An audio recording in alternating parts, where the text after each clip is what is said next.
राजस्थान की धरती पर बसे किलों और हवेलियों में रहस्य और डरावनी दास्तानें हमेशा से छिपी रही हैं। लेकिन इनमें सबसे ज्यादा चर्चा होती है भानगढ़ किले और उसकी शापित रानी रत्नावती की कहानी की। यह कहानी सिर्फ डराने वाली नहीं, बल्कि सिहरन पैदा करने वाली है। अलवर जिले में स्थित है। अरावली पर्वतमाला की गोद में बसा यह किला दिन में सुंदर दिखाई देता है, लेकिन रात होते ही इसका सन्नाटा हड्डियों तक को कंपा देता है। भारत सरकार के पुरातत्व विभाग ने इस किले के बाहर बोर्ड लगाया है। सूर्यास्त के बाद और सूर्योदय से पहले यहाँ प्रवेश वर्जित है। सोचिए क्यों? क्योंकि माना जाता है कि भानगढ़ आज भी शापित है और यहाँ आत्माएं भटकती हैं। कहा जाता है कि भानगढ़ की राजकुमारी रत्नावती बेहद रूपवती और बुद्धिमान थी। उसके सौंदर्य के किस्से पूरे राजस्थान ही नहीं, बल्कि दूर दूर तक फैले थे। उसकी सुंदरता ऐसी थी कि कई राजकुमार उससे विवाह करना चाहते थे। लोग कहते थे, रत्नावती के चेहरे की चमक चांद को भी मात देती है। लेकिन जहाँ सुंदरता होती है, वहाँ दुश्मनी और बुरी नजर भी साथ साथ चलती है। भानगढ़ के आसपास ही एक काला जादूगर रहता था, जिसका नाम था सिंघिया।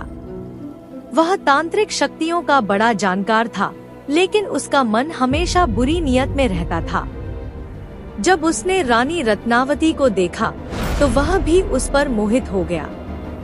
सिंघिया जानता था कि रानी कभी उससे विवाह नहीं करेगी, इसलिए उसने सोचा, अगर उसे अपने वश में नहीं कर सकता, तो अपने तंत्र मंत्र से उसे पा लूंगा।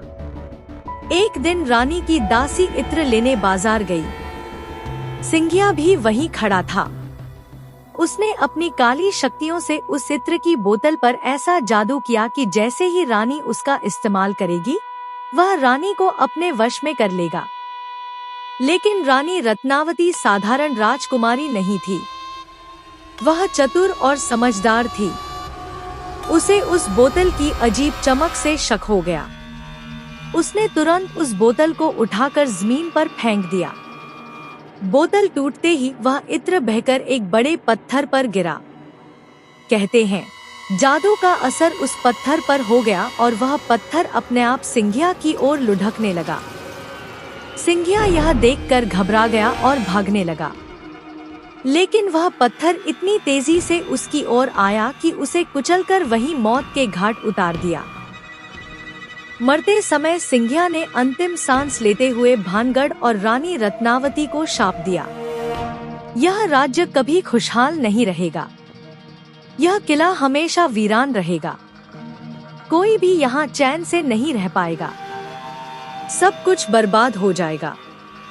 कहते हैं, उसके श्राप की वजह से भानगढ़ का महल और पूरा नगर कुछ ही समय में नष्ट हो गया। श्राप के कुछ समय बाद भानगढ़ पर दुश्मन राजाओं ने हमला कर दिया।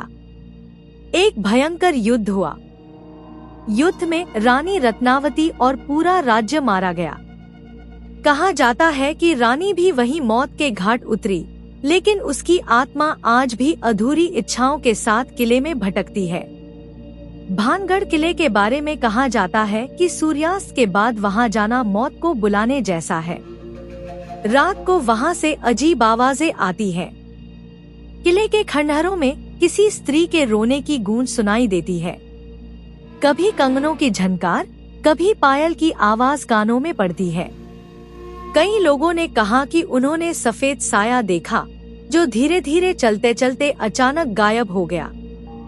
कुछ लोगों ने तो दावा किया कि उन्हें किसी औरत की चीख सुनाई दी, मानो कोई मदद के लिए पुकार रहा हो।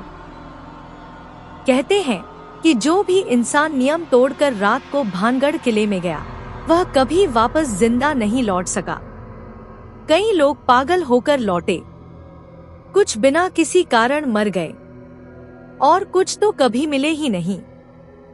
इसी वजह से सरकार ने वहां रात में प्रवेश पर पूरी तरह रोक लगा दी। आज भानगढ़ सिर्फ खंडहर बनकर रह गया है। टूटे हुए महल, गिरी हुई दीवारें और वीरान गलियां इस बात की गवाही देती हैं कि कभी यहाँ जीवन था। पर जो भी इस किले के भीतर जाता है वह अजीब सा दबाव महसूस करता है, जैसे कोई उसे देख रहा हो, कोई उसके पीछे पीछे चल रहा हो। रानी रत्नावती की आत्मा और सिंघिया के श्राप का साया आज भी इस किले में मंडराता है।